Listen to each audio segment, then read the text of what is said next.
રાજકોટ શહેરમાં વાહન ચોરી, અન્ય બીજી મોબાઈલ ચોરી તેમજ અન્ય ગરફોડ, અન્ય ગુનાઓ બનતા હોય જે ગુનાઓ ડિટેક્ટ કરવા માટે રાજકોટ શહેર પોલીસ કમિશનર શ્રી બ્રિજેશ કુમાર ઝા સાહેબ, additional police commissioner Shri Mahendra Bagadiya સાહેબ, ઝોન 2 ડીસીપી શ્રી જગદીશ બાંગરવા સાહેબ તેમજ નીચેના પોલીસ સ્ટેશનના તમામ પીઆઈશ્રીઓને સૂચના આપેલ કે કોઈ પણ ગુના ડિટેક્ટ ન રીતે ખાસ જોવું.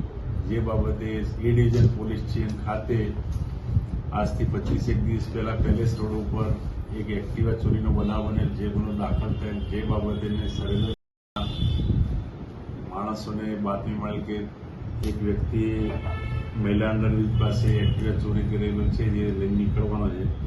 જે બાબતે વોચ રાખી અને તેને પૂછપરછ કરતા ત્યાં કોઈ આધાર પુરાવો આપેલા નહીં. જે બાબતે તેને પોલીસ ટીમ લાયક પૂછપરછ કરતા તેણે અગાઉ ઘણા બધા ગુનાઓમાં ચોરીમાં પકડાયેલ છે.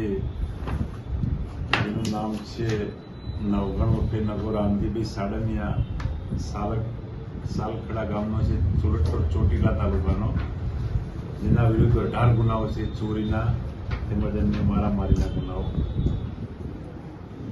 જે હાલમાં 8 મોટરસાયકલ કબજે કરવામાં આવેલ છે, જેમાં એ ડિવિઝનના બે ગુનાઓ છે ડિટેક્ટ થાય છે.